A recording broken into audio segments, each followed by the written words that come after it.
Bonjour à toutes et à tous et bienvenue dans Mobile Culture, une émission proposée par la Mobile Marketing Association France en partenariat avec Minted. C'est le premier rendez-vous d'une série de 4 épisodes que l'on va consacrer à des thématiques qui sont chères à la MMAF, la publicité, l'e-commerce, le messaging et l'expérience mobile. Pour cette émission que l'on va consacrer au Drive to Store, j'ai le plaisir de recevoir 3 personnalités du groupe de travail que la MMAF a consacré au sujet du Drive to Store. Martin Clamart d'Azerian. Bonjour Martin. Bonjour. Fabien Dutrieux de Bonial. Bonjour. Et Jérôme Jean de Dentsu. Bonjour Jérôme. Bonjour. Alors le Drive to Store, pour ceux qui ne le sauraient pas, c'est quoi? C'est cette pratique qui consiste à afficher des pubs ou des messages pour enjoindre l'internaute à se rendre dans un point de vente. C'est une pratique qui a été fortement impactée par la pandémie. C'est une pratique qui est aussi en pleine croissance, comme on va le voir. Et d'ailleurs, Martin, j'ai une première question pour vous. Vous aviez mené un grand sondage auprès d'agences médias et d'annonceurs en fin d'année dernière pour savoir comment justement ils allaient se positionner sur le Drive to Store en 2022. Et cette enquête, elle ressortait que plus des 2/3 de ces annonceurs et agences avaient prévu d'augmenter leur budget pub digital Drive to Store en 2022. Là, on est à mi-passage, du coup 6 mois se sont déjà écoulés. Est-ce que justement on colle à ces prévisions-là? Eh bien, oui. Tout simplement. La prophétie a été bonne et en fait ce baromètre qui était le premier du genre, qui va se renouveler d'ailleurs cette année, qu'on va lancer en septembre avec le groupe de travail dont Fabien est le lead, permet de prendre un peu le pouls un peu en avance parce que quand même les directeurs marketing ils savent un peu ce qu'ils vont faire dans leur stratégie et là on voit effectivement les effets parce que après effectivement il y a des contextes externes qui peuvent aller, des guerres, des inflations, des choses comme ça. Malgré tout, l'effet post-Covid est là. Il y a besoin, les gens aussi ont envie de retourner en magasin. Les chaînes de franchise ou les grandes chaînes ont besoin aussi de retrouver leurs clients en magasin et du coup déclenchent beaucoup plus ces stratégies, enfin les mettre vraiment au cœur de leur stratégie. Et on est dans une hausse de quelle proportion, grosso modo Sur le marché, c'est difficile de voir. Peut-être que Jérôme pourra nous dire des chiffres niveau agence, parce que moi je suis côté, parce que donc en plus de la Mobile Marketing Association, je dirige une régie, Azerion France, qui a aussi une partie Drive to Store. Moi, de mon point de vue, je vois déjà plus de 50% de chiffre d'affaires versus l'année dernière sur la même période de temps, et plus de panier moyen et plus de clients. Donc il y a vraiment sur cette thématique et sur les gens qui se positionnent là-dessus, un vrai essor clair et net. On est dans les mêmes ordres de grandeur, Jérôme? On est dans les mêmes ordres de grandeur. Nos clients nous sollicitent beaucoup. On sent que c'est une problématique qui est vraiment importante sur cette année de comment générer du trafic en point de vente. Et des clients retailers, aujourd'hui, nous sollicitent sur le sujet. Alors Martin l'a rappelé, le contexte n'est pas évident, notamment pour pas mal d'annonceurs grande conso. Qu'est-ce qui fait justement que malgré ces externalités négatives, les annonceurs mettent de l'argent toujours plus dans le Drive to Store? Mais il ne faut pas oublier quand même l'année dernière, la partie Covid, les franchisés, ce sont aussi des investisseurs ou des indépendants qui ont des magasins. Ils ont pas mal souffert. Comme l'a rappelé Martin, le contexte est pas évident, voire ça fait un petit peu peur. Là, ce qu'on voit sur les données Procos, par exemple, depuis le début de l'année, de janvier à mai, on est à pratiquement moins 9%. Donc aujourd'hui, on n'a pas rattrapé 2019. Moins 9% d'activité versus 2019, en 2021. Exactement. Et le problème, c'est que le web, ok, il y a une accélération du web, mais ça n'a pas compensé. Donc, ouais. il manque du business aujourd'hui au niveau des points de vente. Je passe aussi les problèmes d'approvisionnement aussi, c'est-à-dire est-ce qu'ils ont suffisamment de matériel à vendre. Donc il y a une vraie logique aujourd'hui même de dire de pérennité des points de vente. Faut savoir que je pense qu'une marque met des années, il y a des gens, c'est leur métier en termes d'animation réseau, de construire un maillage du territoire. C'est vraiment une force aujourd'hui. Quand on parle d'expérientiel, on s'appuie sur un réseau de magasins, et bien ça, il faut le conserver. Et donc, pour ça, tous les gens qui travaillent et qui ouvrent le magasin tous les jours, eh bien, il faut qu'ils puissent vivre. Ouais. C'est un enjeu même long terme pour ces réseaux-là de garder la pérennité de leur maillage. Ça dépasse simplement une opération commerciale en juin. Voilà, c'est vraiment quelque chose. Je pense que le Drive to Store est en train de s'installer d'une façon pérenne dans les stratégies fil rouge des retailers. Donc c'est moins du temps fort commercial et plus finalement, comme vous dites, du fil rouge avec un budget dédié chaque mois. Comme une stratégie search aujourd'hui qui se met en place. Aussi, je pense que Fabien aussi chez Bonial, c'est ce que vous voyez aussi. Nous, on voyait à ça, il y a vraiment cette volonté de apporter du flux. Comme sur le e-commerce, on apporte du trafic. Il y a des solutions claires, on prend des bannières, on génère du trafic. Là, aujourd'hui, il y a ces solutions Drive to Store qui sont très développées. On va le voir aussi, mais c'est vrai que ça s'est énormément développé. Il y a beaucoup de solutions. La France est un des marchés les plus matures sur ce terrain-là. Hein, parce que je ne sais même pas combien il y a de solutions, mais juste dans notre groupe de travail à la Mobile Marketing Association, il y a... On est 35 membres, dont une vingtaine d'acteurs. 20 acteurs. Et ça continue d'arriver, des nouvelles solutions qui se lancent, ou ça c'est plutôt calme? Là, on est même dans une phase de concentration d'ailleurs. On a vu des opérations récemment, Vectory, Mob Success. Et Vectory, effectivement. Moi, je pense qu'on est plutôt à une phase de maturité. Là, maintenant, effectivement, il y a une concentration. Il y a des rebrandings aussi. Donc, c'est S4M qui est devenu Aslocala. S4M qui est un des acteurs historiques en France là-dessus, se renomme Aslocala. Des gens comme nous, Azerion, on se relance alors qu'on était un peu de côté. Enfin, il y a tout ça. Ce qui est sûr, c'est qu'il y a aussi différentes façons d'activer le Drive to Store. Que par exemple, nous, avec une solution qui est très programmatique et géolocalisée, versus une solution comme Bonial qui est sur des coupons et générer du trafic et digitalisation du catalogue. Enfin voilà, il y a aussi toute une multitude de façons d'activer le Drive to Store qui est super intéressante. Que le groupe de travail aussi va... Qui complexifie au final aussi votre travail, parce qu'on va en parler ensuite, mais cette hétérogénéité, elle se ressent sur les KPI, les manières d'opérer, et c'est pas toujours évident. C'est un des enjeux qu'on est dans une phase de concentration, c'est l'harmonisation. Fabien, une petite question, donc justement, Bonial aussi également acteur du Drive to Store, quand on a un peu préparé cette émission, évidemment, et vous avez aussi identifié d'autres facteurs finalement à cet essor du Drive to Store. Oui, complètement. Et au sein du GT, on observe vraiment une tendance très forte sur une accélération des campagnes Drive to Store des annonceurs. Ce qui est propre au retail, c'est qu'on observe surtout une transition dans le mix média au global. Historiquement, un des médias les plus importants pour faire du Drive to Store pour une enseigne de réseau, c'est l'imprimé sans adresse, c'est Elisa. Et c'est normal puisque c'est terriblement efficace avec une logique opt-out. Donc c'est un flyer qu'on met dans les boîtes postales des gens, quoi. Exactement, donc c'est les catalogues, c'est les prospectus, c'est terriblement efficace pour les enseignes, ça génère entre 7 et 15% du trafic en magasin. Et on observe une transition sur ce levier qui est massif et qui représente jusqu'à présent une part très très importante dans les budgets Drive to Store des annonceurs. Pour deux raisons. La première raison, c'est qu'il y a une hausse des coûts du papier qui est assez significative en 2022, estimée à plus 25, plus 30%, ce qui rend déjà le média un peu moins attractif. Mais on a surtout la loi climat qui instaure une expérimentation à partir de septembre et pour 3 ans, qui vise à inverser la logique opt-out de l'imprimé sans adresse avec une logique opt-in, comme sur le digital, avec l'apposition imposée d'un 8 pub et non plus d'un stop pub pour pouvoir continuer à recevoir des prospectus et des catalogues dans sa boîte aux lettres. On sait déjà comment ça marcherait, cette opt-in.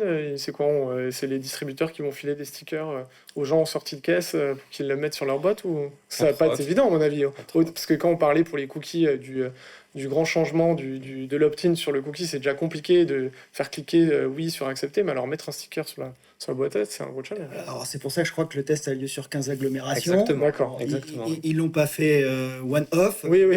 parce qu'autrement c'est terrible pour tout le monde, pour le marché. Oui. Donc je pense que c'est quelque chose qui va se mettre doucement en place. Exactement. C'est une expérimentation de 3 ans sur 15 collectivités territoriales, des plus petites, des plus importantes, comme Bordeaux, comme Grenoble, par exemple, comme Dunkerque, et avec une phase de transition aussi importante pour permettre aux consommateurs d'apposer l'autocollant 8 pubs.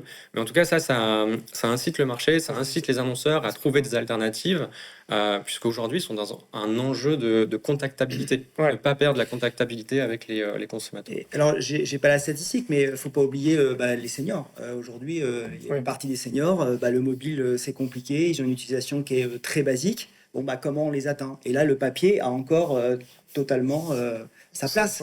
Donc, faut pas être ayatolesque sur le sujet et tout basculer sur 100% digital. Je pense qu'il y a des fois, faut pondérer les choses. Et alors, après, il y a quand même la tendance qui est là. Bien sûr, faut qu'on soit là. On va vers ça, et que quand effectivement les gens qui ont 70 ans aujourd'hui, les gens qui ont 50 ans aujourd'hui auront 70 ans, le digital sera intégré dans leur quotidien aussi. Et après, le vrai mix, c'est aujourd'hui, et c'est ça la tendance aussi, hein, c'est mixer le physique et le digital. Voilà. Le digital, comme ils disent, encore un mot bizarre. mais en tout cas, aujourd'hui, on est tous connectés un peu trop, parfois, à nos écrans. Donc c'est comme ça qu'on va générer du trafic demain, ça c'est sûr. Outre les aspects loi climat qui sont liés aussi à la production de papier. Alors ça pourrait créer un autre débat, parce que le numérique aussi engendre des choses, évidemment. Mais c'est sûr que les annonceurs, enfin, à mon sens, hein, moi je suis pas trop sur ce sujet-là, personnellement, mais ils doivent prendre le pli du digital sur les catalogues. Ça, c'est ça. Oui, Parce que le WePub, enfin, je sais pas, là moi je me mets à ma place, en tant que consommateur, Je ne le mettrai pas. c'est compliqué de se dire, tiens, j'ai envie de mettre un WePub. Oui, c'est clair. Je sais pas, là, si on est franc entre nous, voilà. Oui, parce qu'autant sur Internet, l'opt-in, il est propre à chaque site qu'on visite, autant là, c'est un blanc-seing à n'importe quel type de communication. Donc effectivement, c'est pour le... Ça va être un vrai laboratoire en fait, Ouais. de ce que pourra être aussi le Drive to Store demain, et ça va durer 3 ans. Donc ça va être On une attend de voir. expérimentation longue. Si c'est accompagné d'évangélisation, et pourquoi on reçoit de la pub, comme on essaie de le faire sur le digital, dire voilà, justement la segmentation, ça va apporter des publicités plus ciblées, donc ils sont censés vous intéresser, etc. Donc s'il y a toute une évangélisation là-dessus, peut-être, mais déjà sur le digital, comme tu as dit, c'est pas forcément facile. On a des taux d'acceptation qui sont quand même pas dingues.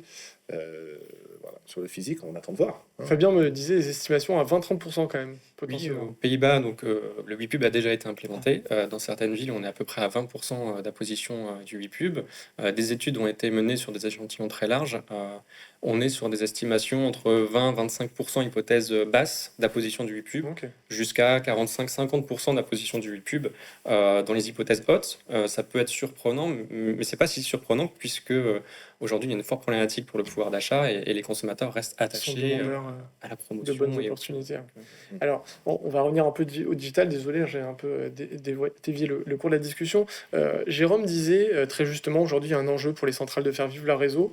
Ça a aussi un impact sur la manière avec laquelle on fait du drive to store. Fabien, pour vous, le local, c'est vraiment un des drivers de la croissance aujourd'hui du drive to store, avec une nécessité d'être beaucoup plus granulaire, là où peut-être par le passé on était un peu top-down, indifférencié. Là, il y a vraiment beaucoup plus de granularité dans les stratégies de drive to store. En tout cas, au sein des acteurs du GT, c'est une tendance qu'on observe, c'est une demande de la part des annonceurs qui est plutôt grandissante, et c'est plutôt logique en fait. Le Drive to Store, c'est fait pour générer du trafic en magasin, donc le principal concerné, c'est le directeur de magasin, c'est le local, et il a bien souvent besoin d'avoir des campagnes qui soient adaptées, soit en termes de budget, soit en termes d'offres, soit en termes de contenu, à sa zone de chalandise. Donc oui, c'est une tendance. Donc pression marketing en fonction finalement de la concurrence, du benchmark, choix des leviers médias également en fonction de l'appétence des populations locales, etc. quoi. C'est une tendance, Tout le oui, mix, hein. de choisir, en tout cas, d'adapter les contenus, d'adapter les médias, d'adapter la pression marketing, parfois au niveau d'un point de vente, parfois au niveau d'un cluster, d'une zone géographique, euh, mais pas forcément Ouais. toujours au niveau du national. Elle a quel impact sur l'activité de votre agence? Parce qu'en fait, historiquement, c'est quand même les agences qui, du coup, dans un modèle un peu centralisé, opéraient ça. Du coup, le fait qu'on donne plus de marge de manœuvre au réseau, est-ce que ça se fait au détriment de votre business, en bonne intelligence, avec vous, qui avez une mission de peut-être de former le réseau? Est-ce que vous pouvez expliquer comment ça Alors, affecte votre activité chez Denso? Chez Denso, moi je dirige une entité d'une vingtaine de personnes qui s'appelle Denso Retail, et c'est vraiment, cette entité elle est vraiment là pour travailler cette synergie, cette complémentarité avec le national et le local. On parlait des problèmes de stock. Quand on n'a plus rien à vendre, peut-être qu'il faut faire de la communication sur un autre produit. On va prendre l'exemple de l'automobile. Ça, si on fait que du national, ça va arroser sans différence par rapport à où est mon stock. Et aujourd'hui, notre travail est vraiment d'aller dans cette granularité au niveau du point de vente. Il peut y avoir de la sous-performance sur un point de vente ou de la surperformance sur un autre.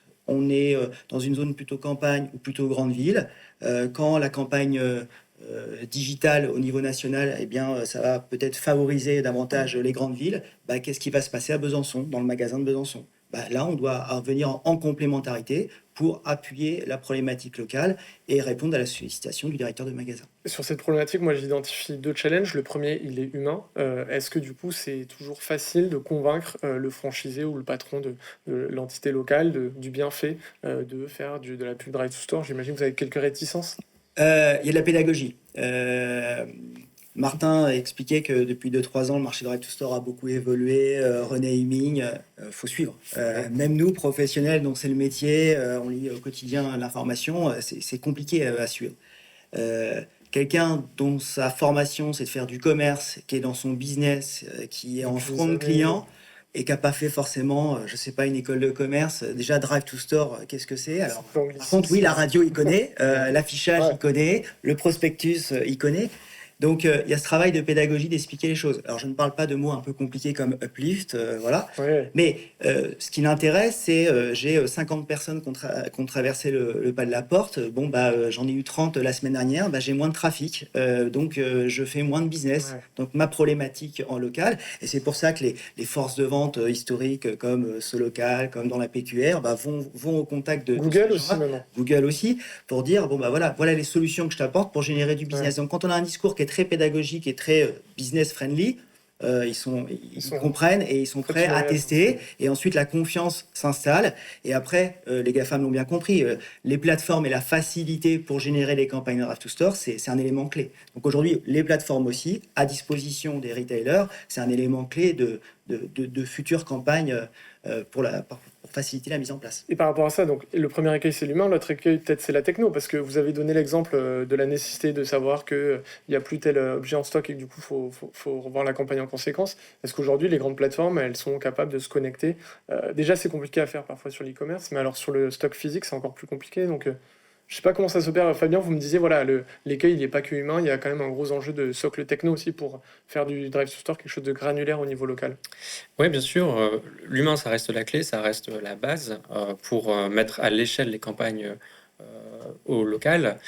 Mais quand on est sur un réseau de plusieurs milliers de points de vente, avec des centaines de campagnes chaque mois ou chaque semaine, forcément, les équipes ont besoin de s'appuyer aussi sur des technologies et aussi sur de la donnée pour donner de l'intelligence à cette technologie. Donc c'est un mix. Mais, Et il faut que cette donnée en plus soit dans des volumes suffisamment conséquents aussi. Jérôme a parlé d'uplift pour justement soit capable d'isoler des uplifts. C'est aussi un autre écueil. Parce que les données, déjà au niveau national, on n'en a pas forcément toujours autant qu'on voudrait. Alors si on va en plus à la granularité d'une région, voire d'une ville, c'est peut-être plus compliqué.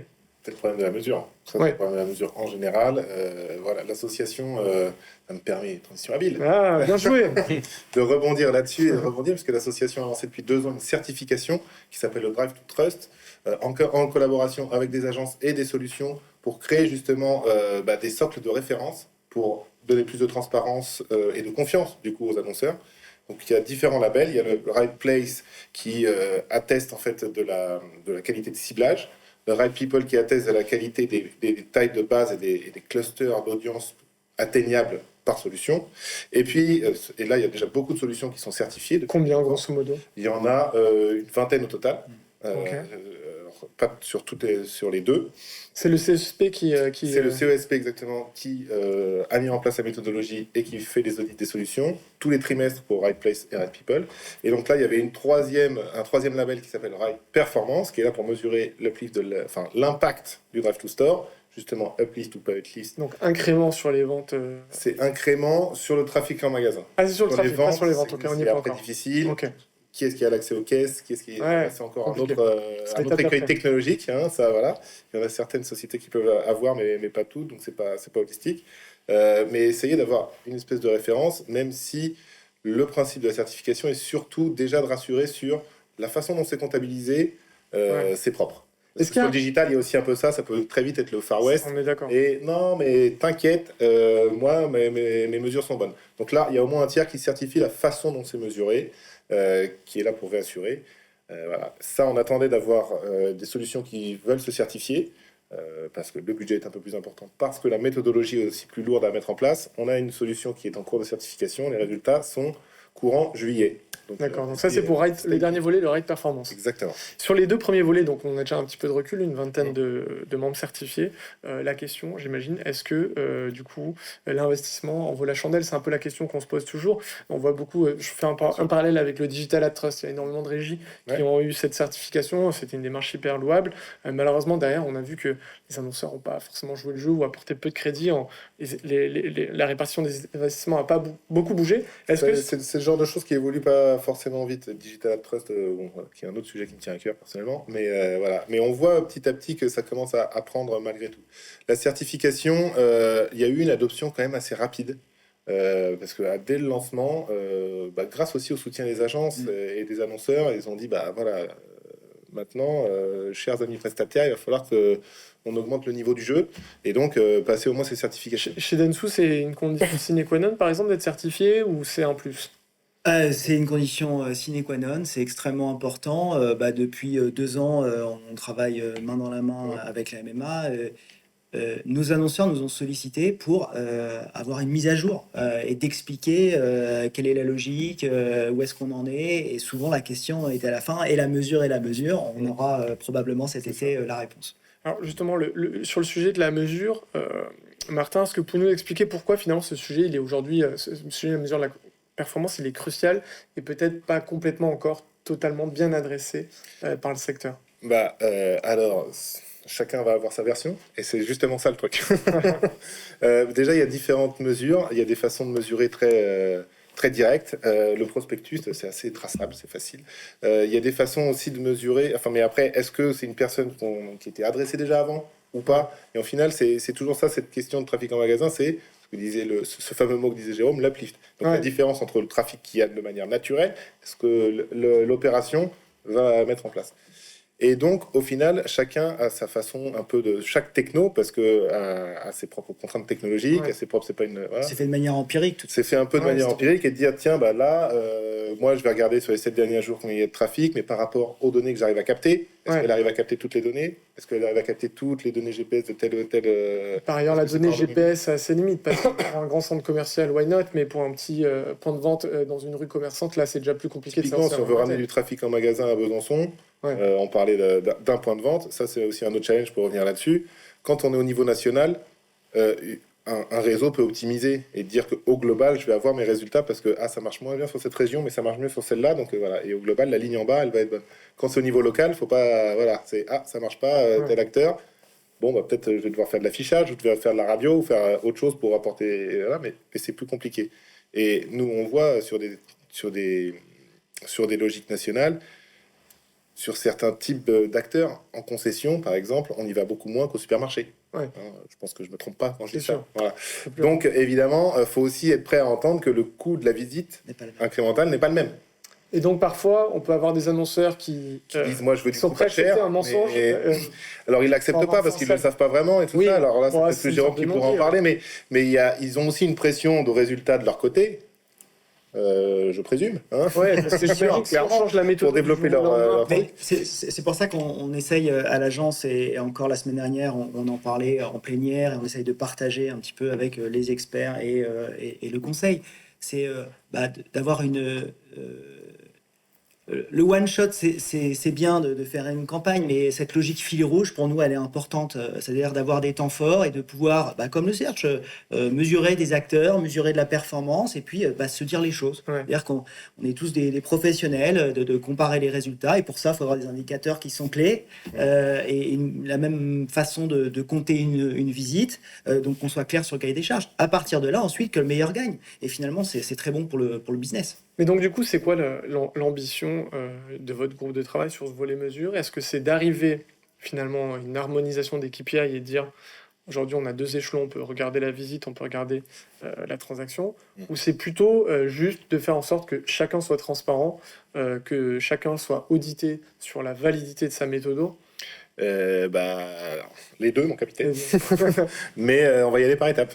Déjà, on a mis du temps pour avoir une première solution qui est certifiable.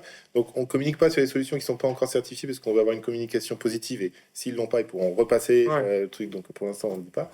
Mais voilà, c'est pas forcément simple de faire venir des gens à une certification parce que, comme tu disais, ils disent oui, mais pourquoi? Est-ce que c'est le budget, tout ça? Moi, en tant que solution certifiée, au départ, je me dis est-ce que ça va apporter du business? Je ne sais pas. Aujourd'hui, je sais que si je l'ai plus, ça m'en coupera. Donc, voilà, maintenant, on va dire on a un cliquet qui est passé. Je pense sur la performance, ça va être une tendance de fond parce qu'il y a un moment aussi, il y a besoin d'harmoniser les choses.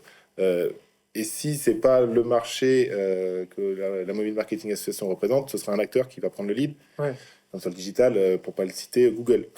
Voilà, souvent.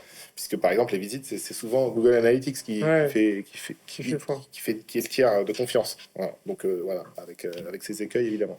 Donc c'est ça l'ambition. Après, ça se construit et ça se construit tous ensemble. Donc c'est ça la difficulté quand on veut faire une association interprofessionnelle, c'est de faire travailler tout le monde ensemble. Donc c'est plus long. Ouais, bien sûr. Voilà, on dit tout seul on va plus vite. Ensemble on va plus loin. Donc voilà, on va essayer de ça, mais voilà, ça se construit ensemble. Et je sais plus lequel de vous trois m'a dit en préparant cet entretien, c'est que finalement ce Google Analytics de l'InStore qu'on a un peu rêvé à un moment, il est peut-être un peu du fantasme, quoi. Ce sera peut-être plus un indicateur de grande tendance plutôt que effectivement ce qu'on a malheureusement sur le web, quoi. Oui, ça c'est sûr. C'est moi. C'était moi. Mais oui, aujourd'hui, on est sur de l'indicateur. C'est-à-dire que la solution parfaite n'existe pas, mais on avance aussi.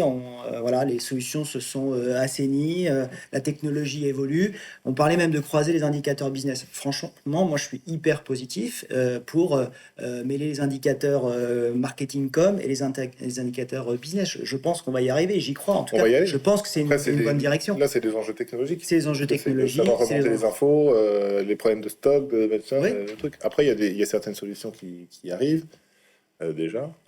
Voilà.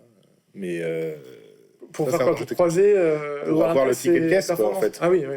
Bah, déjà, les retailers, typiquement, eux, les gros retailers, sur leur offre retail media, ils ont déjà lancé des offres en ce sens-là. Et c'est une des grosses forces, notamment versus Amazon, qui est orienté que web. Les retailers, ils vendent beaucoup l'omnicanal. Exactement.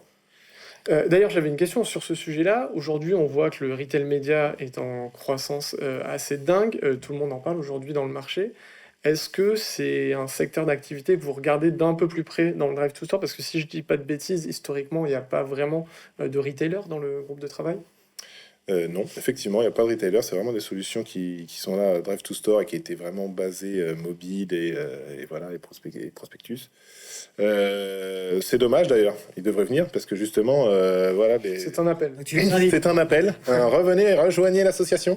Est-ce qu'on ne pourrait pas doubler cet appel aussi aux chaînes de télé? Parce qu'on voit qu'aujourd'hui, la TV segmentée est en pleine croissance et de la même manière, aujourd'hui, un des gros use cases. Alors même si on peut pas donner l'adresse d'un magasin dans la pub télé, ça reste quand même, avec la géoloc, potentiellement un levier aussi Drive to Store. Ça reste un levier. La radio reste un levier aussi. La radio qui se digitalise aussi.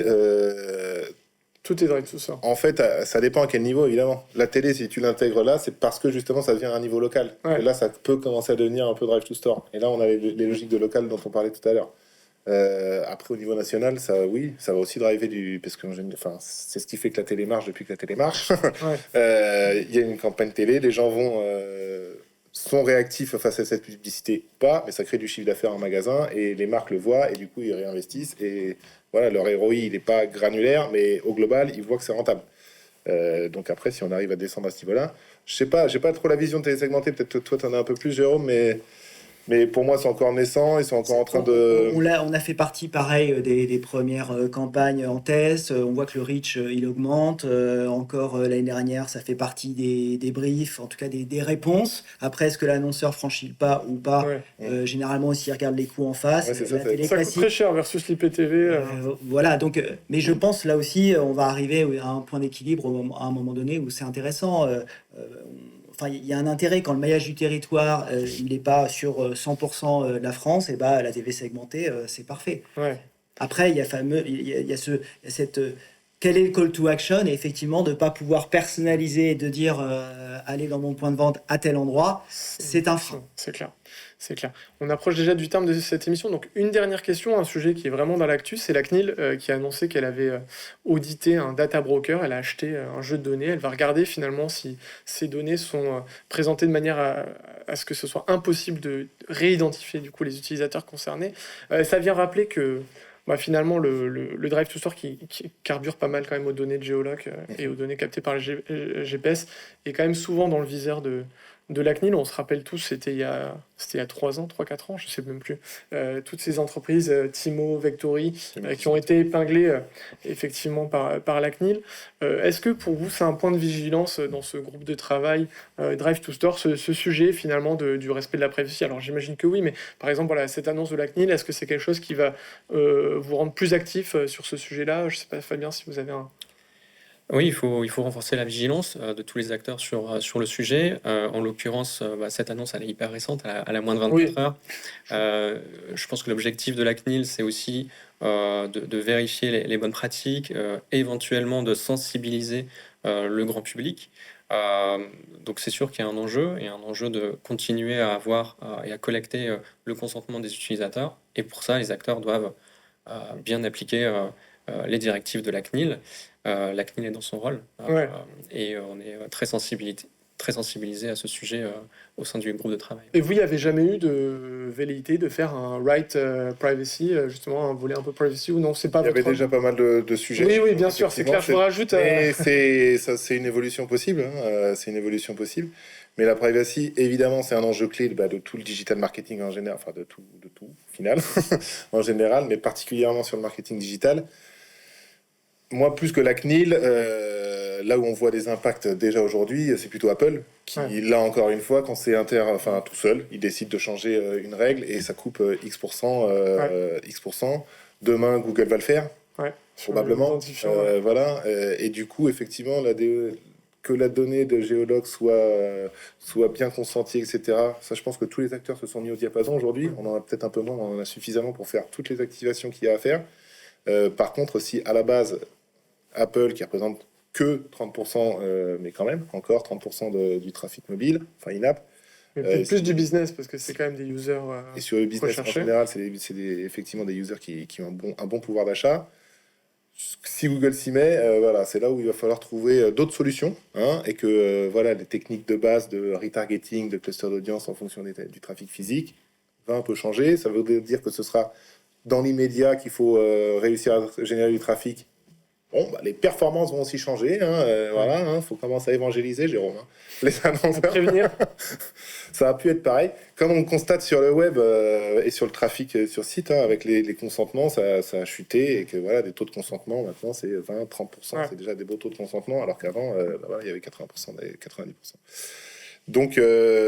Donc à voir, c'est un enjeu clé. Aujourd'hui, on n'en était pas arrivé là, clairement, sur le groupe de travail de Drive to Store. Mais voilà, en tout cas, avec la MMA et l'IAB, ils sont assez vigilants là-dessus, puisqu'il y a eu des plaintes qui ont été portées justement auprès de... Concernant la décision d'Apple.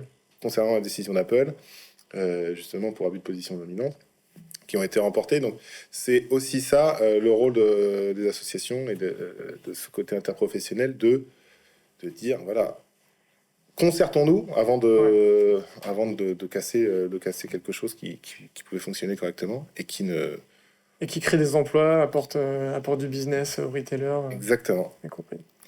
Merci beaucoup Martin, merci beaucoup Fabien et Jérôme, c'est déjà le terme de cette émission. Merci aux internautes qui nous ont suivis. Je vous donne rendez-vous très prochainement pour une nouvelle émission du coup de Mobile Culture et en attendant je vous souhaite une très bonne journée.